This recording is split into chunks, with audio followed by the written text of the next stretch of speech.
Alors bonjour à tous, aujourd'hui une vidéo que je réalise en bordure d'un petit ruisseau, comme d'habitude, mais ça vous le savez déjà, dans un endroit peu fréquenté, où on est quand même au sein de la nature et où on peut se ressourcer. Alors pourquoi cette vidéo aujourd'hui? Parce que j'avais envie tout simplement de vous faire partager ce que je ressens au plus profond de moi. Voilà, c'est dans le cadre d'une présentation intérieure, entre guillemets. Voilà, alors, ce que je veux dire, c'est que tout ce que je vais raconter maintenant, il ne faut pas l'assimiler à l'égocentrisme, à quelque chose qui pourrait être rattaché à l'ego. Je voulais tout simplement me présenter à vous, intérieurement, comme je disais. Et voilà, donc voilà, depuis mon plus jeune âge, j'ai la chance d'avoir, j'appellerai pas ça un don, mais la facilité de rentrer en contact avec nos chers disparus. Comme on dit, le don de médiumnité. Voilà. Alors comment ça s'est passé? Donc de ma naissance jusqu'à l'âge de 4 ans, tout s'est passé normalement. Mais j'ai été très malade dans mon plus jeune âge, à savoir que je faisais des crises d'asthme très importantes et donc qui nécessitaient bien sûr des traitements. Et à l'âge de 4 ans, j'ai perdu le souffle de la vie. Mon père, qui était ambulancier et qui a été appelé immédiatement par la personne qui me gardait, m'a transporté donc en ambulance à l'hôpital. Et j'ai été donc mis sous ce qu'on appelait à l'époque une tente à oxygène. Voilà. Mais entre le moment où j'ai été entre guillemets oxygéné, donc pour redonner vie à mon être et à mon cerveau, et le moment où j'ai perdu la vie entre guillemets, il s'est passé quelques minutes, quoi. Je ne sais pas si c'est 1, 2, 3 minutes, je ne peux pas vous dire exactement. Voilà, mais j'avais 4 ans et à ce moment, quand mon cœur ne battait plus, je me suis retrouvé détaché de mon corps et détaché de mon corps, mais toujours en relation avec mon corps. C'est-à-dire intérieurement, je ne le quittais pas définitivement, mais il se passait quelque chose qui me délivrait de la matière. Voilà, j'essaye de vous expliquer au mieux. Et quand j'ai pris conscience de ça, en fait, voilà, je ne peux pas dire que j'ai vu mon corps tout de suite dans le lit, etc. d'hôpital. Non, quand j'ai pris conscience de cet état, je me trouvais dans une sorte de tunnel, un tunnel où tout allait très vite. Et au bout de ce tunnel, je me souviens qu'il y avait une lumière blanche. Et au fur et à mesure que j'avançais, entre guillemets, puisqu'il n'y avait pas de corps, c'était simplement la force qui nous anime, l'esprit, je ne sais pas comment on peut appeler ça. Et au fur et à mesure que je m'avançais cette lumière blanche, au fur et à mesure le bien-être grandissait. C'était quelque chose qu'il est difficile d'expliquer, mais un petit peu comme un aimant, vous voyez, au fur et à mesure qu'on avance vers cette lumière blanche. Et en fait, au fur et à mesure, si vous voulez, le bien-être, le bonheur augmente. Voilà. Et je ne savais pas ce qui m'arrivait. Et je me laissais emporter, en fait. Et voilà, dans un bien-être incommensurable, qu'il est difficile d'expliquer pour quelqu'un aux personnes qui n'ont pas eu la chance de connaître ça. Et voilà, donc je montais, mais j'ai j'ai pas eu la chance, comme certains ont eu, de rentrer en contact avec des êtres chers. Pourtant j'avais perdu des membres de ma famille à l'âge de 4 ans, mais ou peut-être ça n'a pas duré assez longtemps. Enfin, quoi qu'il en soit, je montais, et je pensais plus à mon corps en fait. Je ressentais que ce bien-être, cette lumière blanche qui m'imprégnait petit à petit. Voilà. Et puis d'un seul coup, je me suis senti comme stoppé, vous voyez, comme si quelqu'un m'attrapait, même si je n'avais plus de corps, comme si quelqu'un me retenait. Et entre guillemets, ça a arrêté mon ascension dans ce tunnel. Il s'est passé, je sais pas, enfin, si on peut appeler ça une notion de temps, mais peut-être une fraction de seconde.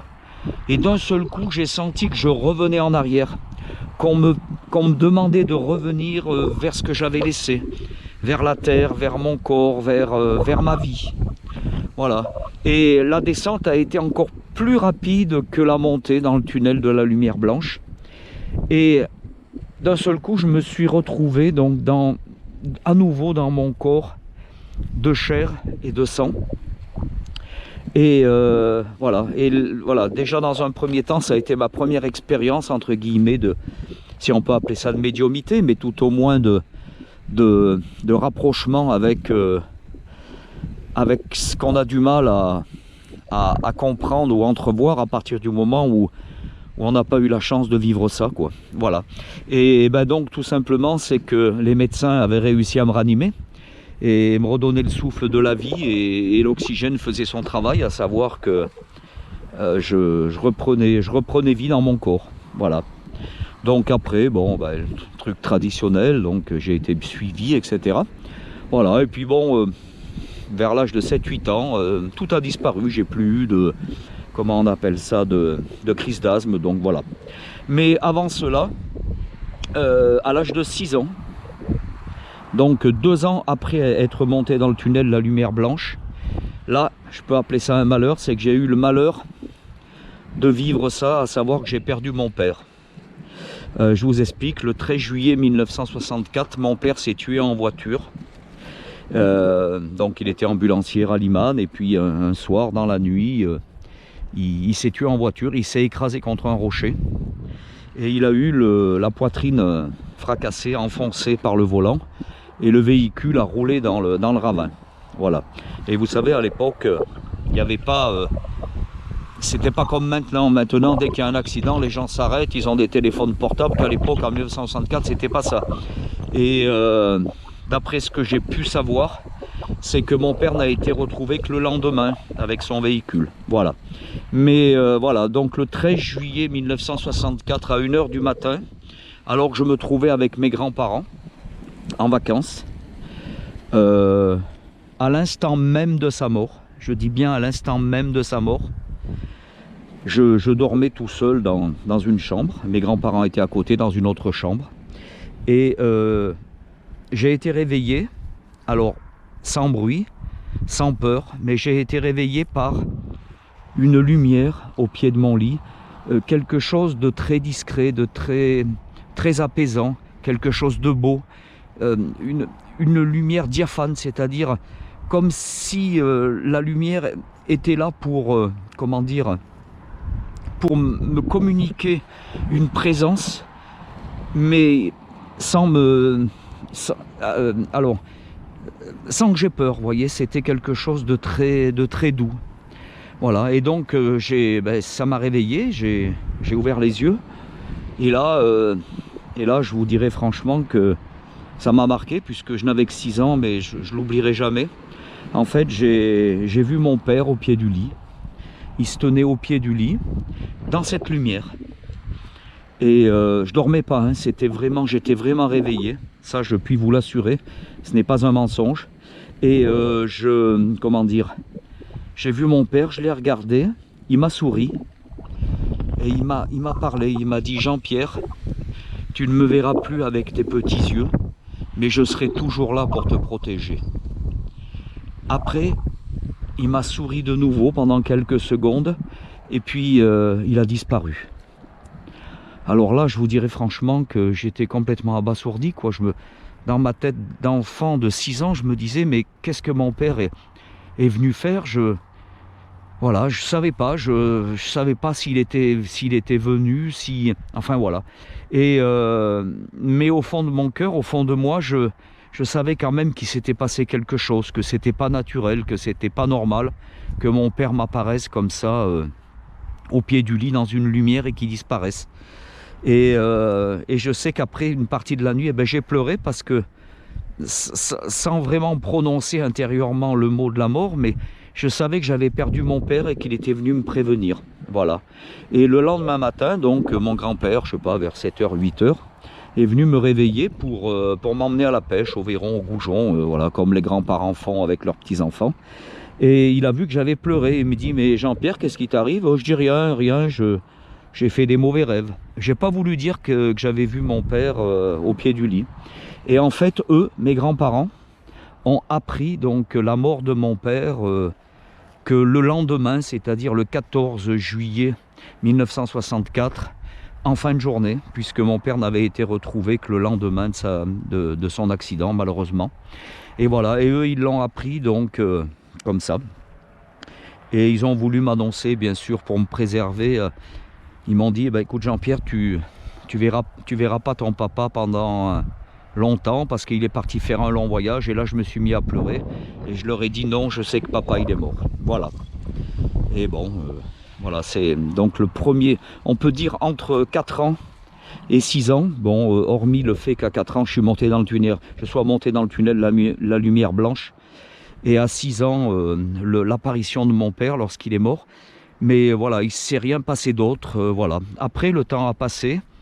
Et jusqu'à l'âge de, je sais pas, 8 ans, 9 ans, je vivais comme un enfant, entre guillemets, normal.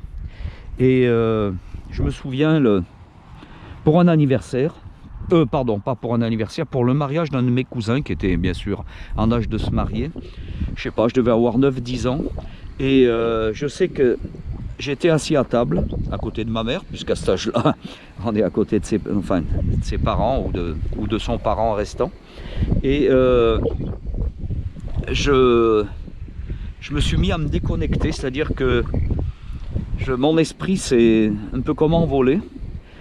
Et je sais que j'ai entendu intérieurement, tout va s'éteindre. Et dans les 10-15 secondes après, il y a eu une panne de courant.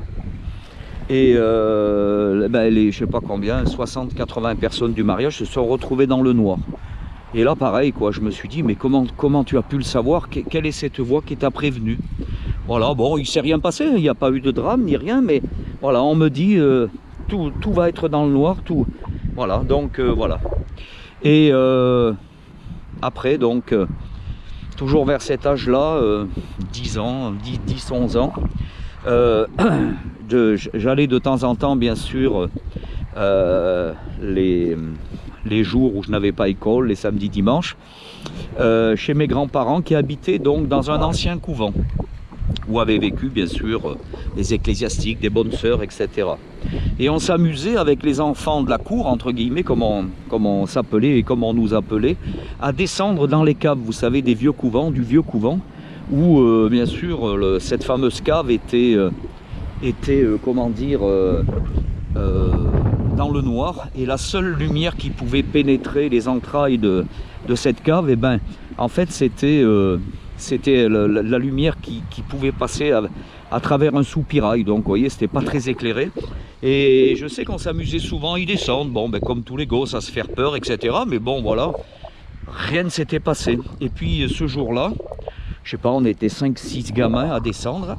Et qu'est-ce qu'on a vu arriver en bas après avoir descendu les escaliers qui donnaient accès donc aux caves.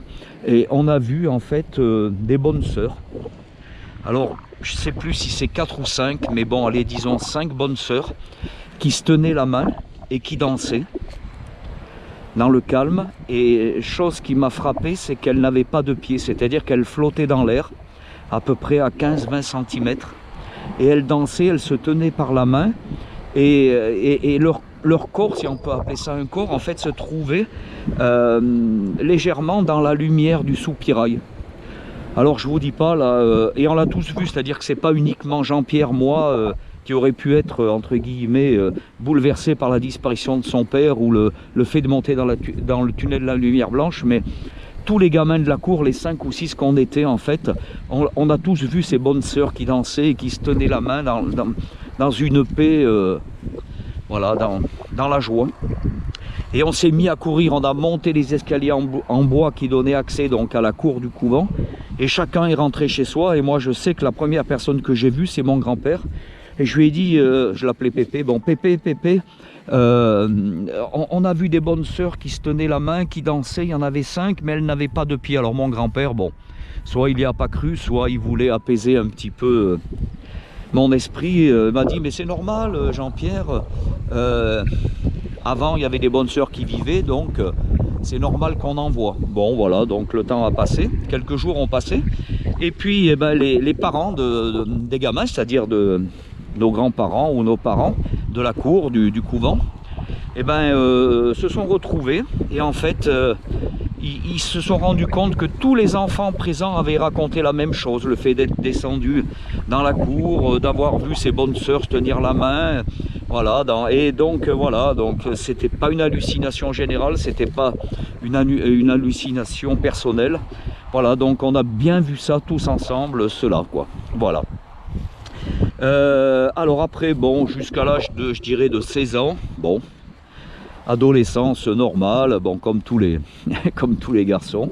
Et à l'âge de 16 ans, on avait l'habitude, avec des copains et des copines, de se retrouver en fait dans un petit café dont les patrons étaient super sympas. Bon, on leur rapportait pas beaucoup d'argent parce que ben, à cet âge-là, on n'a pas beaucoup d'argent, on travaille pas. On est encore à l'école entre guillemets. Et mais bon, ça fait rien. Le patron et la patronne étaient contents d'avoir des jeunes, et puis ben, des fois même ils nous offraient un petit sirop ou des trucs comme ça quand on n'avait pas assez d'argent. C'est un peu comme dans la chanson chez Lorette, quoi, vous voyez. Et donc voilà, donc on se retrouvait, et puis un jour, alors je sais plus les prénoms, hein, mais le patron et la patronne nous ont dit, les jeunes, ça vous dirait de faire tourner des tables, parce que voilà, il nous manque des personnes à la table. Ben, faire tourner les tables, oui, pourquoi pas, on en avait entendu parler, le spiritisme, mais bon, moi peut-être j'étais un des seuls à y croire plus que les autres, puisque j'avais déjà eu la chance d'avoir des preuves de l'après-vie. Et bah, ouais, on a dit ouais, bien sûr, tout à fait. Parce que pour la petite histoire, juste à côté du café dont je vous parle, il y avait un, comment on appelle ça, un antiquaire. Et cet antiquaire s'intéressait énormément au spiritisme, et donc sollicitait souvent ses amis à côté, donc les patrons du bar, pour faire tourner les tables et rentrer en contact avec les esprits. Et ce jour-là, je crois qu'ils étaient que tous les trois. Donc comme c'était un guéridon qui pesait au moins 100 kg, vous savez, ces fameux guéridons à un pied unique, enfin etc., qui est très lourd, donc ils nous ont demandé de venir. Donc là, on s'y est mis à 2-3 en plus. Et on a joint nos mains, donc relié nos mains, vous savez, par les petits doigts, par les pouces, etc. Comme on fait lorsqu'on veut faire une séance de spiritisme. Et là, le maître de séance, donc l'antiquaire, à un moment a demandé donc à l'esprit, je me souviens, et c'était Monseigneur d'Orvie. Voilà, c'était en Auvergne, au Puy-en-Velay, et c'était un ecclésiastique qui avait vécu 200 ou 300 ans auparavant, et voilà. Et donc apparemment, d'après ce que nous on avait compris, nous les jeunes, c'est qu'ils appelaient souvent cet esprit, voilà, pour entrer en contact avec lui. Et donc ils ont établi le contact avec Monseigneur d'Orvie, et puis à un moment l'antiquaire a dit, voilà, sur la table aujourd'hui parmi nous, il y a de nouvelles recrues, enfin peut-être pas de nouvelles recrues, mais de nouvelles personnes. Est-ce que parmi ces gens, il y en a certains qui, comment dire, qui ont, je sais plus ce qu'il avait dit exactement, qui ont des dons, ou enfin, ou tout au moins qui sont médiums.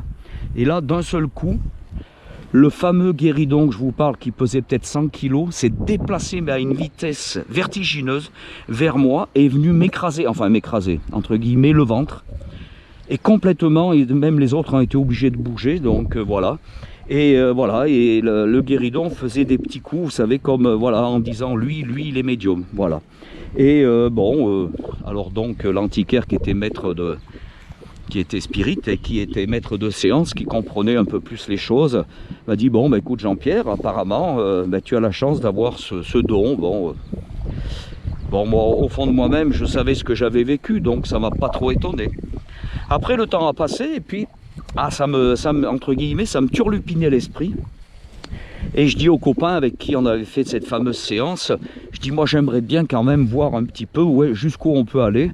Et j'aimerais bien faire du spiritisme. Donc à cette époque-là, même si on n'était pas très argenté, j'ai acheté personnellement donc un guéridon qui était bon.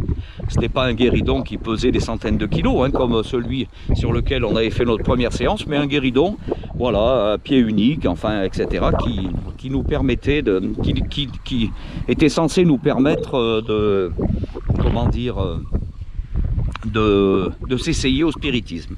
Donc j'ai acheté ça et puis ben, au fur et à mesure on s'est retrouvés avec les copains avec qui on était lors de la première séance ou d'autres personnes qui venaient se greffer dessus, enfin des jeunes qui étaient intéressés. À cet âge-là on aime tout ça bien sûr.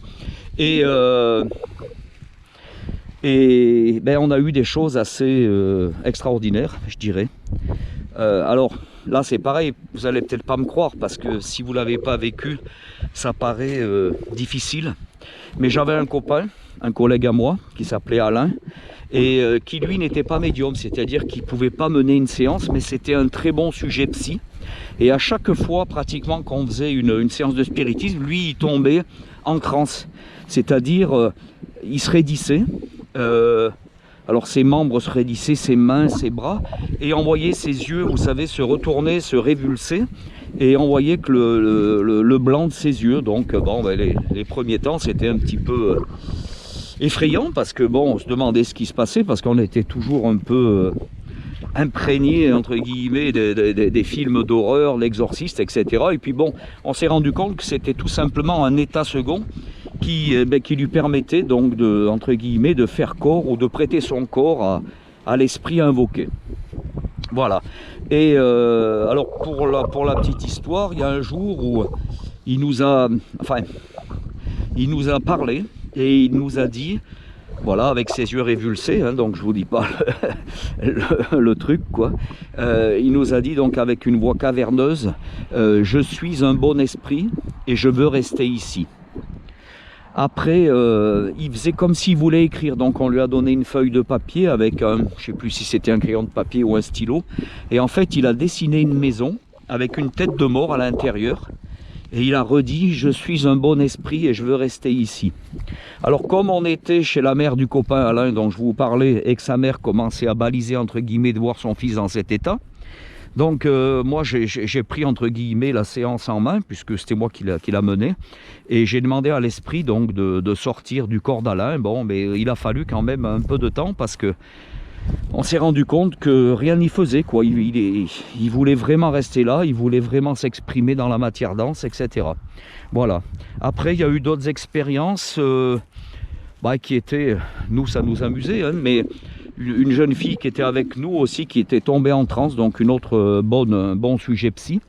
Et comme j'avais lu sur un bouquin que les personnes qui étaient en transe étaient insensibles à la douleur, en fait j'avais pris une sorte de grosse aiguille, enfin pas une aiguille à tricoter, hein, mais une grosse aiguille, et je lui avais transpercé le bras, la chair du bras, et ben, elle n'a pas bougé quoi. Et la seule chose qu'on a vue, c'est un peu le sang perlé à l'entrée de là où j'avais mis l'aiguille et à la sortie de l'autre côté. Voilà, donc insensibilité à la douleur. On a eu donc aussi, comme je vous disais, grâce à mon copain Alain, l'écriture automatique, le changement de voix, etc.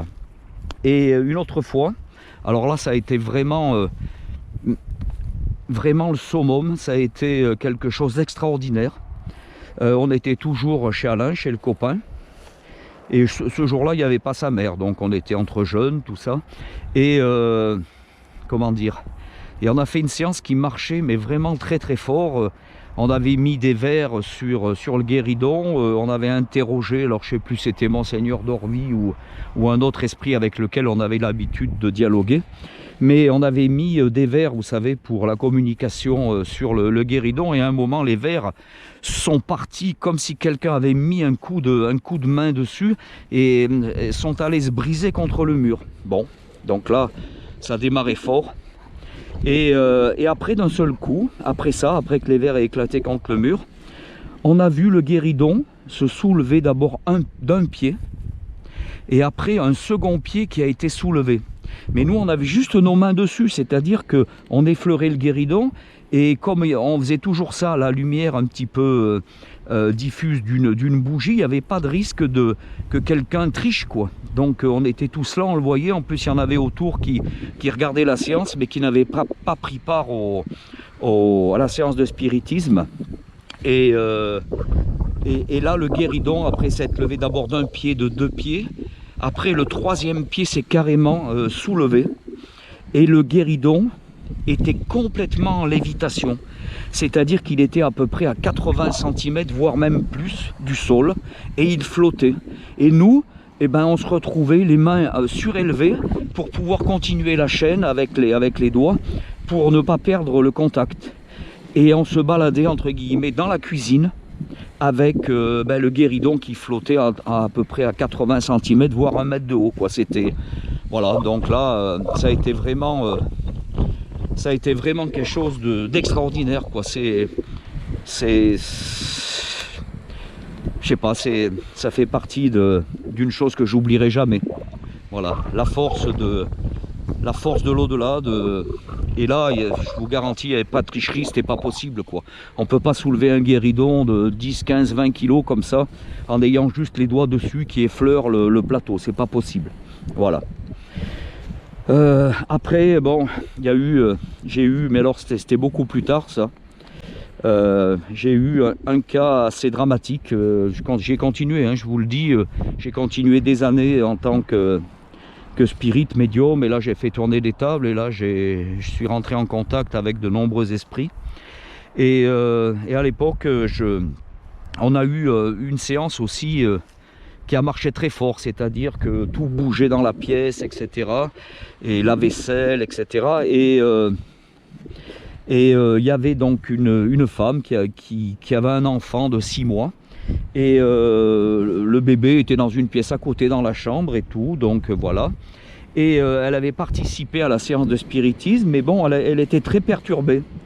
Et après, elle s'est enlevée, elle se sentait mal, et puis son mari avait pris le relais, et puis à un moment, il ne voyait plus sa femme, et il est allé voir sa femme. Et ben, alors, peut-être vous allez trouver ça choquant, mais elle était en train d'essayer d'étrangler son enfant, quoi. Donc c'était... Et en fait, eh ben, on a su plus tard, grâce à une femme médium mais très puissante, à qui on a fait appel, que ben, elle avait été possédée, quoi, et par un mauvais esprit, et qui a profité de cette séance. Et on a réussi à, entre guillemets, à la sauver, à sauver son esprit, grâce à des prières à Sainte Rita, quoi, des prières justement pour que l'esprit la laisse tranquille. Donc là, ça a été dramatique. Et c'est un petit peu ce qui m'a incité à, comment dire, à arrêter le spiritisme, d'autant plus que ce soir-là, écoutez bien, après cette histoire-là d'enfant, là, terrible, bon, moi j'étais avec mon épouse, on n'avait pas d'enfant encore, et à l'endroit où on se trouvait, alors, on était dans une pièce fermée, bon, je veux dire, les volets étaient fermés, des fenêtres, etc., et il n'y avait pas un brin de vent dehors, c'était voilà, c'était très calme. Et on éteint la lumière, on se couche, et d'un seul coup, il y avait une trappe au plafond, vous savez, une trappe qui donne accès au grenier, et d'un seul coup, cette fameuse trappe se met à bouger sur 30-40 cm et à taper. Alors, bon, on venait de faire la fameuse séance, on s'est dit, bon, ben c'est bon, quoi, il y a du monde encore, quoi, qui est resté, quoi, il y a encore un ou plusieurs esprits, quoi. Bon, alors j'ai demandé, moi, parce que ma femme avait énormément peur, j'ai demandé à l'esprit, bon, d'arrêter, de nous laisser tranquille, que la séance était finie, et etc. Et après, ça a continué de nouveau à taper, bon, et puis j'ai dit, bon, ben, je vais allumer la lumière. Alors j'allume la lumière, je me lève dans la pièce, bon. Après, ça s'était calmé. Je réteins la lumière et je vais me coucher. Et ben, vous le croirez ou pas, mais la lumière s'est rallumée toute seule. J'ai été obligé de me relever, d'éteindre la lumière, et dès que je me trouvais dans le lit, la lumière se rallumait toute seule. Ça n'a pas arrêté, j'ai été obligé de me lever au moins 7-8 fois. Et toute la vaisselle en même temps dans la cuisine à côté, ça tremblait, vous savez, comme s'il y avait un tremblement de terre. Bon, là, la vaisselle s'est pas cassée, mais ça a été vraiment, d'un côté, parfois c'était la trappe en haut au grenier qui tapait. Après, c'est la lumière qui s'allumait toute seule. Et après, comment dire, la vaisselle qui était chamboulée comme s'il y avait un tremblement de terre, quoi. Donc, je vous dis pas la nuit qu'on a passée, ça a duré, voilà. Et là, la fameuse médium qui nous avait aidé, vous savez, pour sauver la dame avec son bébé, comme elle ressentait beaucoup les choses, mais elle était très puissante, hein. Moi, j'étais vraiment rien du tout par rapport à elle, quoi.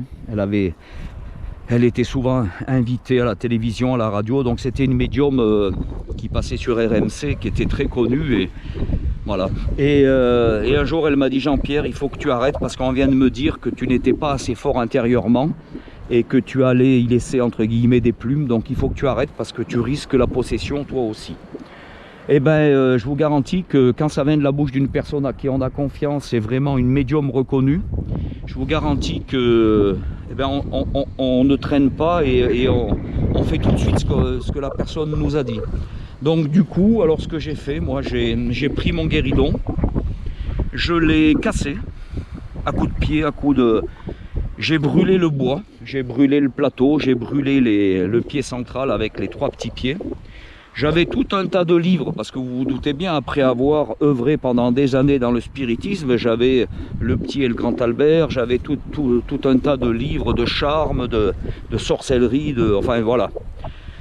Je n'utilisais pas pour faire des sorcelleries, mais c'était pour me tenir au courant, pour comprendre les choses de l'après-vie, etc. Et là, quand j'ai mis le feu au guéridon, j'ai fait brûler tous ces bouquins. Bon, ben ça a brûlé, hein, la matière a disparu. Et ben, vous me croirez ou non, mais pendant des jours et des semaines, ça n'a pas arrêté.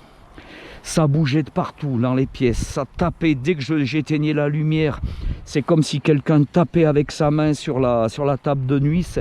Et en fait, j'ai appris que à partir du moment où vous avez œuvré comme ça en tant que médium, c'est comme une sorte de porte que l'on ouvre avec un autre monde, et c'est grâce au médium, à notre énergie en fait, que les personnes décédées peuvent s'exprimer et reprendre attache avec la vie dans la matière dense. Donc j'ai appris tout simplement, c'est que les esprits avaient trouvé encore une personne et ne voulaient pas que j'arrête, quoi. C'est-à-dire, et je vous garantis que pendant des mois, voire des années, j'ai plus entendu de bruit après, mais j'ai senti qu'il y avait beaucoup de choses qui se passaient, qui n'étaient pas très bonnes et qui, je pense qu'ils me l'ont fait payer, vous voyez. Je suis en train de marcher au bord de cette petite rigole, mais vous voyez, je sais que je ne suis pas tout seul. Je sais que je ne suis pas tout seul et il y a du monde autour de moi, vous voyez, je suis seul. Voilà, mais ils sont là, quoi, ils sont présents. Donc voilà, bon, alors c'était pour vous raconter tout ce que j'avais vécu. Bon, alors après les années ont passé. Et bon, depuis, j'ai plus retouché aux tables, hein, ni au spiritisme, parce que je me suis rendu compte en fait qu'il n'y avait pas besoin de ça pour rentrer en contact avec nos chers disparus. On peut le faire directement d'esprit à esprit et il n'y a pas besoin de matière pour communier avec eux. Voilà, mais un jour, dans le cadre de mon activité, bon, je logeais dans une caserne et je sais pas, 3h, 4h du matin. Bon, la pièce n'était pas sombre parce que on laissait toujours un petit peu la porte ouverte de la chambre et on voyait donc la lumière dans la cour qui était éclairée, donc voilà, avec des lampadaires. Et à un moment, je me suis réveillé, je sais pas, quelque chose qui m'a tiré du sommeil. Et qu'est-ce que j'ai vu au pied de mon lit? Alors, j'ai vu une femme, écoutez bien, une femme brune avec des yeux très bleus et des cheveux qui descendaient à peu près jusqu'au bas du dos. Mais on avait l'impression, moi je l'appelle ma fille des bois, mais on avait l'impression, vous voyez, que c'était une elfe, que c'était... alors, elle avait le visage à l'allure humaine. Je sais qu'elle Elle m'a regardé intensément avec ses yeux et elle m'a fait un sourire magnifique. Et là, ces quelques secondes m'ont paru, je dirais pas des heures, mais des minutes, tellement que c'était intense, tellement que c'était beau. Toujours dans une lumière diaphane, douce, gentille. Et après, ça a duré, je sais pas moi, quelques secondes. Et après, elle a disparu aussi. Elle s'est évaporée comme si elle traversait le mur. Et alors, j'ai pas voulu réveiller ma femme parce que, comme il y avait eu ces fameuses expériences, vous savez, de spiritisme qui avaient mal tourné, elle avait peur. Mais le lendemain matin, je lui ai dit quand même, je lui ai dit, bah écoute, cette nuit, j'ai été visité, il y a une femme qui est venue au pied de notre lit. Alors, je vous dis pas après de nouveau, oh, il y en a ras-le-bol. Tu es toujours avec tes histoires, avec tes affaires. Tiens, d'ailleurs, regardez comme c'est beau là, des petites fleurs. Voilà, donc tout ça pour dire, voilà quoi. Hein, là, je pense qu'il devait s'agir. Alors, après, on croit ou on ne croit pas. Mais je pense qu'il devait s'agir de quelqu'un désincarné, c'est-à-dire qui n'avait pas repris corps, qui n'avait pas repris vie. Et probablement que j'ai dû connaître dans une vie antérieure. Bon, parce que j'ai eu la chance aussi, après voilà, je me mets à vous raconter ça, ça pourrait durer des heures, mais j'ai eu la chance de revivre 2 ou 3 vies antérieures et qui n'ont pas été faciles parce que je me souviens de tout, quoi, hein, la souffrance, les joies, mes êtres chers aussi, enfin donc voilà. Et voilà, donc je sais qu'on n'est que de passage sur cette terre, mais qu'après rien n'est fini et que on va rejoindre, alors je ne veux pas employer de termes religieux parce que je ne veux pas qu'il y ait de connotation avec la religion, avec tout ça. Mais je dirais qu'on va rejoindre un autre univers, un monde parallèle qui est quand même intégré au nôtre. Puisqu'il faut vous dire une chose, c'est que nos êtres chers, nos parents, nos amis, nos enfants, tous nos chers disparus de cette vie-là, voire des vies antérieures, eh ben, ils sont toujours présents. Vous voyez là, bon, hormis les esprits qui me suivent parce que je parlais du spiritisme, mais je suis accompagné de mon père, vous voyez, qui s'est tué en voiture, comme je vous disais tout à l'heure, à l'âge de 6 ans. J'ai ma grand-mère aussi qui est décédée, j'ai mon grand-père aussi qui est décédé. J'ai un frère qui aurait 10 ans de plus que moi, qui est mort aussi, voilà, étant jeune. Et bien, toutes ces personnes, entre guillemets, qui constituent des entités pour nous, hein, puisque il faut bien que la vie, on la rattache à un corps de chair et de sang. Et bien, toutes ces personnes sont là, elles écoutent et voilà. Donc, ben, je voulais en parler aujourd'hui parce que je voulais simplement vous donner l'espoir. C'est vrai que la mort fait peur. Moi, le premier, malgré tout ce que j'ai vécu, j'en ai peur parce que...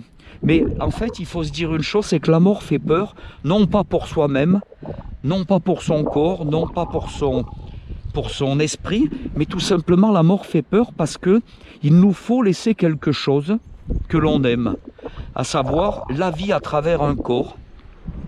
Et il nous faut surtout laisser des êtres chers qui, eux, vont continuer à vivre et qui ne pourront plus nous voir avec leurs yeux.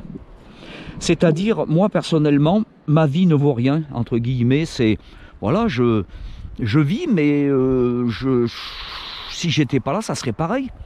Mais je me dis que le jour où il faudra que je parte, eh ben, il faudra que je laisse peut-être mon épouse, ma mère, mes filles, mes petits-enfants. Donc, eh ben, tout ça, c'est cette peur, c'est cette crainte de laisser ceux qu'on aime. Et même si intérieurement, on sait qu'on pourra toujours continuer à les voir, à les aimer, à les aider, il faut se dire une chose, c'est que ces gens-là ne sont peut-être pas préparés à accepter que l'on meurt et surtout pas préparés à comprendre qu'on est toujours là. Vous voyez ce que je veux dire? C'est, voilà, en fait, la mort, c'est un petit peu comme un grand mur qu'on érigerait devant nous maintenant et on nous dirait, bon, allez, fais-nous confiance, derrière ce mur, la vie continue, mais on te demande simplement de franchir le mur, les yeux fermés, et de te jeter de l'autre côté en conservant les yeux fermés. Et voilà, ce qui ferait peur, c'est justement de gravir ce mur les yeux fermés et de sauter de l'autre côté, voilà, sans regarder où on va. Et en fait, la mort, c'est un peu ça. C'est comme un grand mur qu'on devrait franchir les yeux fermés et sauter de l'autre côté pour accéder, alors je dirais pas une nouvelle vie, mais accéder à une autre dimension. Alors, qu'est-ce que je pourrais vous dire également? Bon, parce que j'ai eu la chance aussi alors, c'est ce que je vous disais au départ, hein. Ne croyez pas que je me prends pour un devin ou pour un être supérieur. Je ne suis rien. Je suis pas mieux qu'un autre, mais j'ai eu la chance de vivre tout cela. Et voilà. Mais il faut vous dire une chose, c'est que le jour où on meurt, en fait, on a conscience de tout. En fait, on se voit mourir. On ne meurt pas dans la souffrance, bon, sauf cas exceptionnel, donc, mais je ne peux pas rentrer dans tous les détails, ça serait trop long. Mais en temps normal, à l'instant même de sa mort, ça se passe toujours très bien, puisque y a des choses qui font qu'on quitte notre corps, non pas dans la douleur, mais dans le bien-être. Mais ça, bien sûr, nos morts ne peuvent pas venir nous le dire, ils n'ont pas le droit d'ailleurs. Déjà ça. Après, il faut vous dire qu'on reste un certain temps dans la pièce. On flotte, on est près de nos êtres chers. Allez, je donne un exemple. Il y a nos filles qui sont là, il y a nos enfants, il y a nos parents. Et on regarde toutes ces personnes pleurer, elles qui sont restées dans leur corps de chair et de sang, et on les regarde pleurer. Et on leur dit, mais ne pleurez pas, je suis là. Vous pleurez sur quelque chose, un corps que je n'ai plus, mais je suis toujours là. Voilà, donc là, il y a un petit temps et on voudrait leur parler, quoi. Et les plus sensibles d'entre eux peuvent ressentir cela, quoi. C'est pour ça que de notre vivant, il faut faire passer ce message d'espoir, qu'après la mort, ce n'est pas la fin. Il faut les aider, parce qu'en fait, ceux qui souffrent, ce n'est pas ceux qui sont morts, c'est ceux qui restent, en fait, vous voyez. Voilà. Et donc après cette période, alors après ce qu'il faut dire, c'est qu'à partir du moment où on n'a plus de corps, le temps et l'espace qui ne sont que des inventions humaines en fait disparaissent. Donc voilà, mais bon, en temps terrestre entre guillemets, voilà, ça peut durer plusieurs heures, on peut rester dans la pièce. Alors chose qui, j'en ris parce que je pense que ça doit être assez bizarre. On assiste aussi à ces funérailles. Quelqu'un qui, ben voilà, qui est croyant et qui passe, et dont les survivants, entre guillemets, donc font passer à l'église le corps, etc. Donc on est là, on est à l'église, on voit les gens pleurer. Là encore, on a envie de leur dire, mais ne pleurez pas, je suis là, je suis à côté de vous. Et voilà, après on assiste à la mise en terre de notre corps. Donc bon, ça peut paraître dur, difficile, mais je vous garantis que ça ne l'est pas. Voilà, et après, donc toujours en oubliant le temps et l'espace, et après on accède en fait comment je dirais, c'est à notre vraie terre, vous voyez jusqu'où je vais dire, c'est-à-dire que là où on se trouve en ce moment, la matière dense, c'est notre vraie terre, pendant notre vie de chair et de sang, et après on va retrouver notre vraie terre, que l'on a connu avant cette incarnation. Et là, c'est quelque chose. Alors, c'est pas le paradis, c'est pas le. Il faut pas qu'il y ait une connotation religieuse à tout ça. C'est tout simplement c'est pas un autre monde non plus, mais c'est un autre état. C'est-à-dire l'intelligence qui nous anime, la force qui nous fait vivre, la force qui nous fait rire, qui nous fait pleurer, qui nous anime. En fait, cette force-là est délivrée de la matière et continue à vivre dans une autre dimension. Alors là, c'est pareil, quand j'emploie le terme dimension, ne pensez pas à la 4e dimension, à tous les films de science-fiction, ça n'a rien à voir. Voilà, mais je suis obligé d'employer des mots, hein, j'essaye de faire de mon mieux. Et donc voilà, et donc on arrive dans cette autre dimension. Et là, écoutez-moi bien, ça va être, je pense, très apaisant pour vous. Là, vous allez retrouver tous vos chers disparus qui sont partis avant vous. Alors il se peut aussi qu'à l'instant même de votre mort, ou de la mienne, puisque je ne veux pas parler de la vôtre, hein, parce que vous pourriez me... Voilà. Et bien en fait, à l'instant de la mort, il se peut aussi que vous soyez aidé par des personnes qui ont trépassé, qui ne sont plus là, et qui viennent vous tendre la main et vous emmener passer de l'autre côté de ce fameux mur que représente la mort. Bon, moi je sais que, vous voyez, le jour où je mourrai, bon, mon père sera là, puisqu'il m'a jamais quitté, je suis en contact permanent avec lui. Mon grand-père sera là, ma grand-mère et mon frère. Ça, c'est les 4 éléments, je sais, qui... Bon, il y aura aussi mon guide, mais enfin, bon, je ne veux pas trop rentrer dans les détails, parce que Si on se met à parler des guides spirituels, là il faudra, c'est même plus une vidéo, quoi, c'est des heures et des heures, voilà. Mais voilà, donc vous êtes aidés, vous ne partez pas seul, vous ne souffrez pas, et vous vous retrouvez dans un lieu où vous allez retrouver tout l'amour que vous connaissiez avant de prendre chair, de prendre dans ce corps. Et voilà, maintenant, voilà, la seule chose, c'est que un mot aux vivants, à ceux qui restent, je sais que c'est facile à dire, c'est pas facile à faire, mais voilà, nos êtres chers, il faut les laisser partir.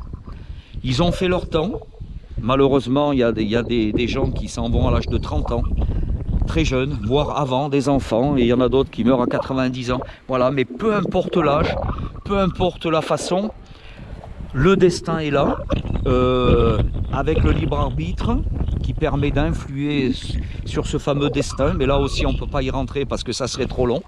Mais dites-vous bien une chose, c'est que la personne, elle a été, elle est ce qu'elle a été ou elle est ce qu'elle aurait dû être. Elle a fait sa vie, elle a cherché à faire grandir cette parcelle divine qu'il habitait, c'est cette parcelle, cette âme, pour le bien de tous. Voilà. Et elle a le droit après à se reposer dans cette autre dimension. Bon, j'espère que ma voix sera audible parce qu'il fait un vent. Voilà, dans cette autre dimension qui lui permettra de se reposer. Parce que bon, on a beau dire ce qu'on veut, mais une vie, c'est difficile, quoi. On souffre, on pleure, il y a des joies, il y a du bonheur, mais si on fait le compte de tout, peut-être que la balance pencherait plus du côté difficile que du côté facile. Enfin bon, j'espère que s'il y en a qui écoutent cette vidéo, pensent le contraire et ont eu la chance d'avoir une vie facile et heureuse. Voilà. Bon, il y a toujours des moments de bonheur et de joie. Voilà, mais bon, c'est quand on perd ce qu'on aime, quand... Enfin, il y a tout, quoi. Il y a le jour où on perd son emploi, le jour où... on perd l'être aimé, enfin, etc. Donc tout ça, c'est pour dire que, voilà, ça devait se passer comme ça. On choisit sa vie. Alors là, c'est important. La vie que vous avez, c'est vous qui vous l'êtes choisie. La vie que j'ai, c'est moi qui me la suis choisie. Avant de revenir et de reprendre chair, corps, avant que... cette parcelle d'intelligence, vous voyez, je dis pas âme parce qu'après il y a des gens qui vont dire tiens celui-là c'est un illuminé, mais voilà, cette parcelle divine, cette parcelle d'intelligence s'incarne. En fait, on nous propose, entre guillemets, de revenir avec des parents dans un contexte qui nous permettra de, comment dire, je dirais pas de racheter des fautes, mais d'essayer de faire mieux que ce qu'on a fait de la vie précédente, vous voyez. C'est un petit peu comme je sais pas, on nous propose un challenge, on nous dit, ben voilà, allez, pendant 2 heures, 3 heures, tu vas faire de ton mieux pour, c'est une image, hein, bien sûr, tu vas faire de ton mieux pour faire un parcours, etc. Voilà, soit dans une rivière, soit sur du terrain accidenté.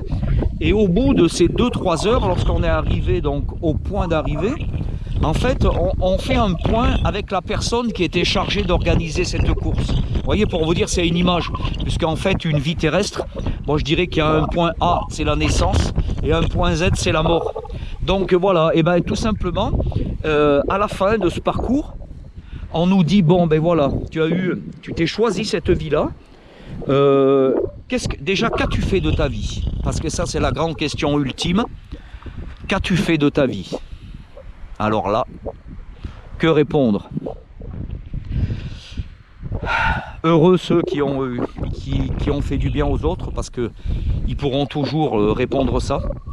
Maintenant, c'est vrai que la personne qui a vécu que pour elle, et malheureusement, c'est le cas de beaucoup de monde, moi le premier, on pense souvent à soi, à ceux qu'on aime, avant de penser aux autres qu'on ne connaît pas. Bon, ça c'est humain, voilà. Et comment dire, donc voilà, donc qu'as-tu fait de ta vie? Et puis voilà, est-ce que tu as su saisir les chances que tu avais de t'améliorer? Voilà. Bon, il y a un point, mais il n'y a pas de critique qui est formulée. C'est tout simplement pour faire prendre conscience dans l'inconscient, puisqu'il n'y a plus de corps charnel, donc il n'y a plus de cerveau, voilà, de ce qui s'est passé, de ce que l'on a fait, voilà. Et après, donc, alors, comme je vous le disais tout à l'heure, il n'y a plus de temps, il n'y a plus de lieu, il n'y a plus de, voilà, c'est pas 1 an, 10 ans, 100 ans, non, voilà, le temps qu'il faut à l'âme, donc je vais employer ce terme-là pour changer un peu, de se reposer, de se régénérer, de profiter, d'enseigner, voire de s'enseigner à elle-même, de profiter des enseignements des autres qui ont mieux réussi leur vie antérieure. Vous voyez? Voilà à quoi sert ce passage dans l'autre dimension. Et puis un jour, en fait, enfin un jour, un moment, si on peut appeler ça un moment, l'âme s'ennuie, je dirais. Voilà, c'est pareil, hein, c'est peut-être des termes impropres, mais l'âme a besoin de se remettre en question. Après être resté des mois, des années, bon, pour employer le temps terrestre, dans cette dimension de repos, de béatitude, l'âme a besoin justement de revenir, de reprendre chair, de reprendre un corps, pour justement essayer de gravir des échelons et de devenir meilleure pour elle-même, mais n'oublions pas que nous faisons partie d'un grand tout, pour le bien de tout le monde. Voilà. Et alors là, donc c'est là où se passe le processus de demande, entre guillemets, de réincarnation. Tiens, là j'arrive près de quelque chose d'assez sympa, j'en profite de continuer à filmer, vous voyez. Voilà, c'est là qu'arrive ce début de processus de demande de réincarnation. Je dis bien de demande, puisque on ne claque pas des doigts, si vous voulez, c'est pas nous qui le décidons.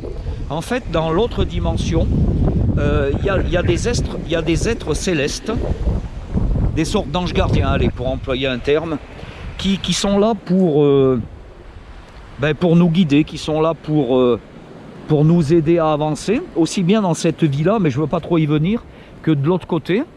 Et on peut s'adresser à ces personnes-là, à ces êtres-là, qui n'ont pas de corps, hein, eux non plus, mais bon, à ces esprits plus élevés, et on peut leur dire, ben voilà, j'ai besoin de revenir dans un corps, j'ai besoin de revivre une autre expérience, j'ai besoin de m'améliorer, tiens, pour combattre, je sais pas, le fait d'avoir pensé qu'à moi pendant toute la dernière vie, et je voudrais bien revenir.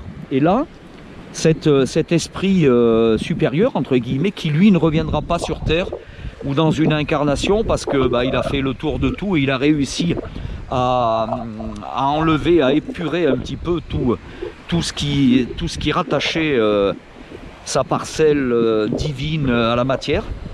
Et cet être-là, il discute bien sûr, et puis et le porte-parole, alors là, bon, comment vous dire, le tout est régi par une force. Voilà, j'appellerais ça une force. Il y en a certains qui vont l'appeler Dieu. Il y en a certains qui vont l'appeler, je sais pas, le grand architecte de l'univers. Il y en a certains qui... Mais voilà, il faut se dire une chose, c'est que le tout, le grand tout, l'univers, la vie en elle-même, voilà, c'est une force et qui détache un petit peu ces éléments dans la matière pour se grandir elle-même. C'est un petit peu comme un feu d'artifice, vous voyez, qu'on lance un 14 juillet. Au départ, tout est concentré dans l'artifice, dans le pétard, et puis d'un seul coup, ça éclate en milliers d'étincelles, en milliers d'éclats. Et bien là, c'est pareil, vous voyez, c'est la force, la matière. C'est pas la matière, je veux dire la vie, qui permet à des milliers, des millions d'étincelles de s'épanouir à travers l'air, à travers la matière dense, et à en revenir plus riche que ce qu'elle était. Alors là, je sais que c'est un peu difficile à expliquer, hein, avec par la pensée, je sais exactement de quoi il en retourne, j'ai cette chance-là. Mais voilà, donc j'essaye de, voilà, tout simplement. Et après, donc voilà, donc le processus est engagé. Il y a un choix qui se fait, comme je vous disais tout à l'heure, il y a un choix. On choisit ses parents.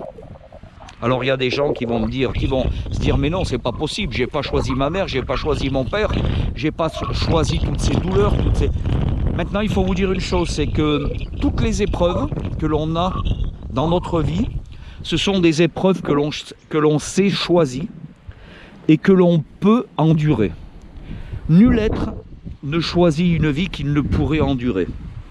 Donc là, ça demanderait aussi des heures de discussion, parce qu'après, on peut en venir aux guerres, à tout ce qui s'est passé, etc.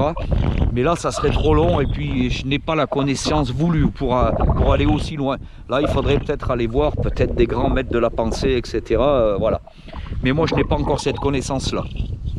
Voilà, mais tout ça pour dire, en fait, alors, j'avais rien préparé, hein, je laisse parler mon âme, parce que, bon, j'avais envie de vous faire partager. Alors, il y a peut-être des gens qui auront écouté cette vidéo, qui est un peu longue, mais bon, ben, qui vont se dire, eh ben, tiens, j'ai appris quelque chose, et pourquoi pas, après tout, pourquoi ça ne serait pas comme ça?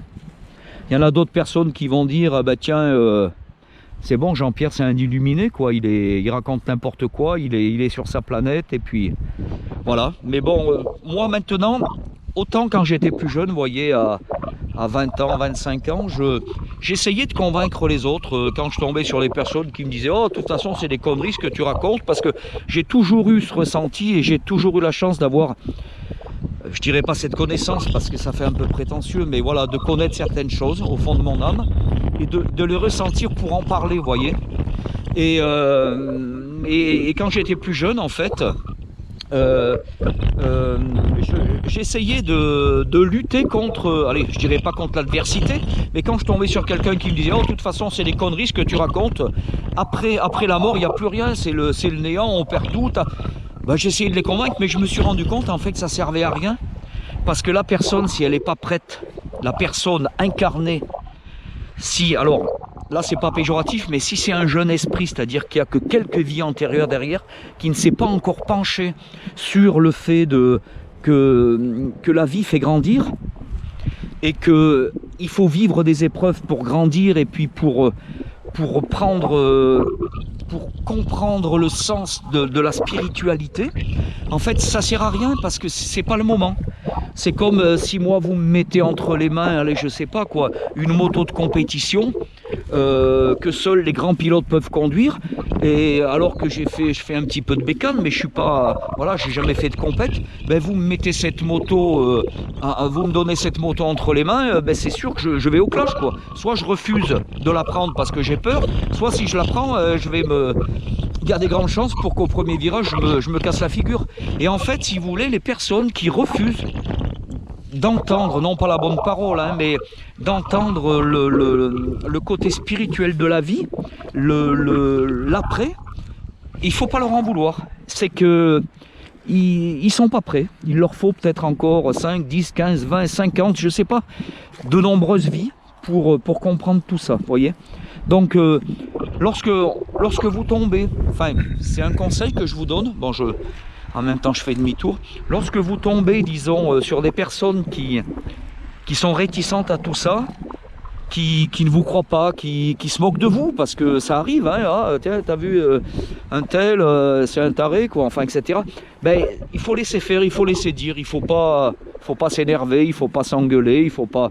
On laisse faire, on laisse faire. Après tout, elle a le droit de penser ce qu'elle veut, quoi, hein, et puis voilà. Voilà, moi je voulais simplement, non pas faire cette vidéo pour vous convaincre, mais je voulais faire cette vidéo parce que ça faisait longtemps qu'il fallait que j'en parle. J'ai la chance d'avoir au fond de moi cette... comment je pourrais appeler ça, pour employer des termes, j'ai la chance d'avoir au fond de moi cette facilité à ressentir les choses, à les exprimer, et je me rends compte qu'en fait ces choses-là, eh ben, y a très peu de personnes qui en parlent, il y a très peu de personnes qui les maîtrisent, soit parce qu'ils n'ont pas eu la chance de vivre certains événements dans leur vie, soit parce qu'ils se refusent à tout ça, quoi. C'est-à-dire que il y a des questions qu'il faut se poser dans sa vie, il faut être en perpétuelle recherche de vérité.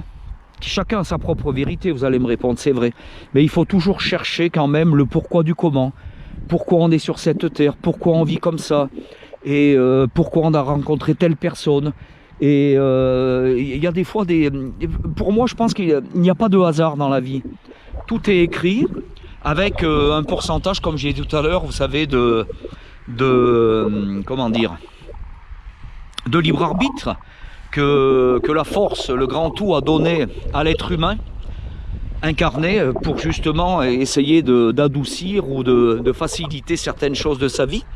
Voilà. Mais bon, il faut vous dire une chose, c'est que pour reparler du point A et du point Z, de la naissance et de la mort, entre les deux, entre ces deux points extrêmes, la limite gauche, la naissance, admettons, et la limite droite, la mort, il y a des jalons. Il y a des jalons, bon c'est une image, mais moi je prends les lettres de l'alphabet, et entre les deux, il y a le point B, le point C, le point D, etc. Et quoi que l'on fasse, quoi que l'on dise, de toute façon, il faudra les valider, ces jalons. C'est un peu comme une course. Il faut passer par ces points-là pour aller plus loin. Si vous ratez un point, vous n'irez pas plus loin.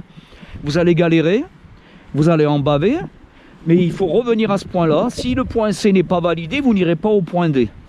Et alors, en fait, le libre arbitre, c'est ça. C'est-à-dire que vous avez des gens qui ont la chance de... Comment dire ? Il y a du vent, j'espère que je serai audible. Il y a des gens qui ont la chance de valider ces jalons très facilement. Parce que plutôt que de nager à contre-courant, je vais me tourner un peu si jamais ça peut analyser un peu le vent. Oui, alors vous avez des gens qui ont pris conscience de ça et qui ne nagent pas à contre-courant. Ils savent qu'ils ont leur vie à faire. Alors, des jalons à pointer, entre guillemets, et ils se laissent couler. C'est un peu comme s'ils avaient pris une barque, et ben voilà, ils se laissent couler le long de la rivière, et puis ils passent tranquillement leurs jalons. Vous avez dû en connaître de ces gens-là qui vivent bien, qui acceptent ce qui leur arrive, et qui sont toujours dans la joie, dans la bonne humeur. Bon, moi, j'essaye de le faire, mais c'est pas toujours facile. Même moi, des fois, comme tout le monde, hein, je suis qu'un être humain avec mes faiblesses, et c'est pas toujours facile, d'autant plus que, comme je dis souvent les gens me disent, mais tu as de la chance d'avoir vécu tout ça, de connaître tout ça, mais je dis non, parce qu'en fait, c'est pire. Quand tu sais que de l'autre côté, c'est mieux que là où tu es, qu'il y a plein de choses, il suffit des fois simplement d'émettre une idée pour qu'elle se concrétise et qu'elle devienne réelle, parce que là aussi il y a des possibilités extraordinaires de l'autre côté, dans l'autre dimension. Mais le fait de savoir ça et de continuer à vivre parfois cette vie qui est superficielle, cette vie qui est lancinante, parce que c'est pas toujours facile, et le fait de savoir ça, il faut l'accepter, et peut-être que heureux les simples d'esprit, heureux les gens qui se posent pas de questions, heureux les gens qui vivent leur vie comme elle vient, et puis voilà, qui se remettent jamais en question. C'est peut-être eux qui ont raison, je sais pas. Enfin voilà.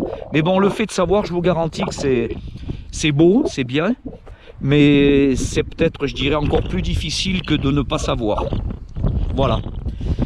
Il y aurait plein de choses à raconter encore sur les anges gardiens, sur tout ça, sur ces êtres qui nous accompagnent de l'autre côté, qui sont toujours là pour nous aider dans la matière, sur nos chers disparus, sur ceux qui sont partis avant nous, qui sont là sur notre chemin pour nous aider justement, pour revenir à mon image, à passer ces fameux jalons qu'on a du mal à trouver. Voilà. Sachez simplement, c'est qu'on n'est jamais seul. Même quand vous êtes comme là, comme je suis aujourd'hui lors de la vidéo en pleine nature, on n'est jamais seul, il y a toujours quelqu'un avec nous, même si on ne le voit pas avec nos yeux. Ces gens-là sont, ces personnes, ces êtres, ces entités sont là. Et elles sont surtout là quand tout va mal. Quand, je sais pas, quand la personne est malade, quand la personne déprime, quand... Ces gens-là, en fait, ils sont là, ils sont là. Et il ne faut pas hésiter à leur demander de l'aide. Il ne faut pas hésiter à leur parler, à leur dire nos amours. Il faut...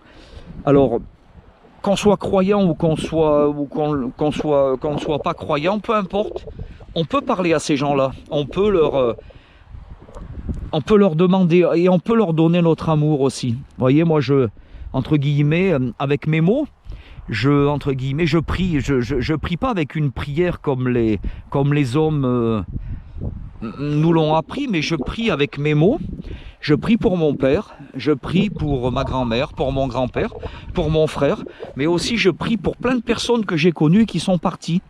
Et pour terminer ma prière avec mes mots, eh ben, c'est très souvent aussi que je prie pour tous ceux que j'ai aimés et qui m'ont aimé dans les vies antérieures. Parce que j'ai eu des femmes, j'ai eu des enfants, j'ai eu des parents, et il n'y a pas que cette vie, voyez. Donc tout ce que vous n'arriverez pas à faire dans cette vie, bon, il faut essayer de le faire, hein, il faut « aide-toi, le ciel t'aidera ».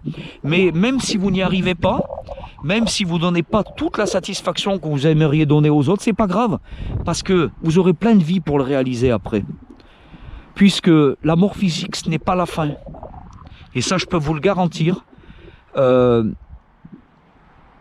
vous demande de me croire, parce que j'ai eu la chance de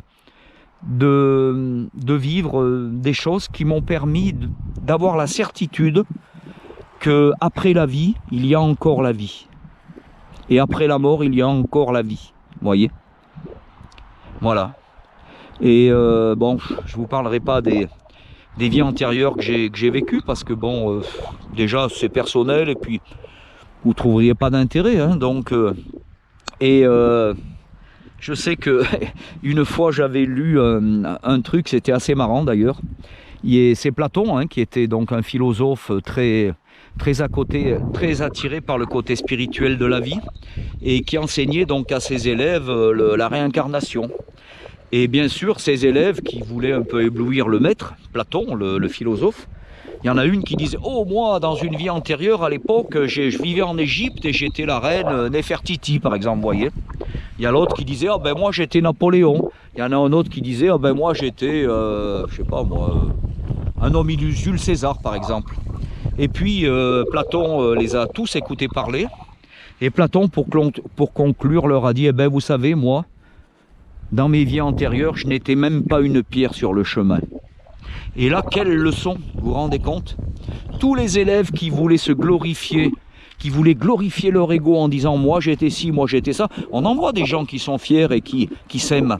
Mais bon, on les critique pas, mais bon. Et là, ces gens-là, ben, c'était des Jules César, c'était des... Et lui, en fait, ce n'était Platon, donc le philosophe, ce n'était même pas une pierre sur le chemin. Donc, ce qui veut dire qu'il est devenu maître de la pensée et qu'il a enseigné aux gens qui soi-disant, avaient été des hommes et des femmes célèbres. Et où est l'évolution, en fait? Est-ce que c'est pas le philosophe qui a évolué, puisque ce n'était qu'une pierre sur le chemin, et maintenant il est écouté par des centaines, des milliers de personnes? Ou est-ce que c'est simplement ces gens-là qui se croyaient des hommes et des femmes illustres, et en fait qui sont tout simplement des élèves devant la vie, quoi? Voilà, donc ça c'est une belle leçon. Je pense que ce qui est important dans la vie, c'est d'être humble, de ne pas chercher à se glorifier, bon, on a nos facilités, on a nos facultés, on a nos défauts, et en fait il faut, comment dire, il faut pas les mettre en valeur, il faut pas chercher à écraser les autres, il faut pas, voilà, moi je sais que ça me fait un peu mal quand je vois, enfin entre guillemets, je dirais pas que ça m'énerve, mais quand je vois des gens qui se vantent, et moi ci et moi ça, mais ou qui parlent que d'eux, quoi. Ces gens-là, en fait, je sais pas, ils se rendent pas compte que on les écoute pour leur faire plaisir, mais c'est chacun a sa vie, quoi. Je veux dire, on peut parler de ses souffrances, de ses malheurs, mais parler de soi en permanence, c'est presque de l'impolitesse, quoi. Les gens, ça les énerve, ça les gave, quoi. Si je fais que parler de moi à chaque fois que je vois mes amis, ils vont dire « Mais c'est bon, Jean-Pierre, on veut plus le voir, quoi. Il nous saoule, on s'en fout de sa vie jusqu'à une certaine limite. Tout ce qu'il nous raconte, il nous l'a raconté des dizaines de fois. » Donc voilà, moi je pense qu'il vaut mieux faire sa vie simplement. Si on peut aider les autres, bon, moi je le fais pas beaucoup d'aider les autres à travers mes actions, mais j'essaye de les aider mentalement, quand je peux apporter un peu de joie, de bonheur et d'aide par la parole, et ben je le fais.